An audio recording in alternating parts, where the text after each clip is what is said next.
All right, so about starting right there, about 6 foot in front of the tree, we're gonna run one railroad tie at an angle to that point level with that tree. Then we're gonna make roughly a 45-degree angle turn and run it straight across just in front of this tree here. Then we're gonna make another slight angle, probably 30 degrees, and run off between these two trees here. And then there's the neighbor's house, there's his house, there's the other neighbor's house. So then we're gonna be shooting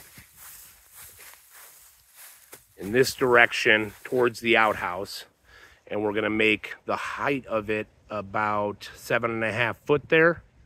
So we're gonna have about 30 railroad ties log cabin together here with we can just drill a hole and put some re-rod through them and then deadhead them back into the fill behind it. Then we're gonna fill in that whole area 7 foot, let's call it 7 foot plus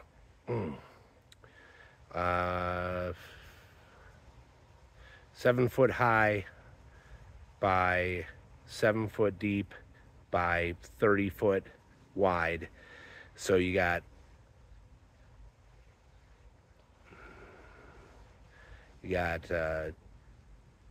210 times 7, 1,400 cubic feet, divided by 30 again. So you're looking probably 10 yards ish of dirt to fill all that in.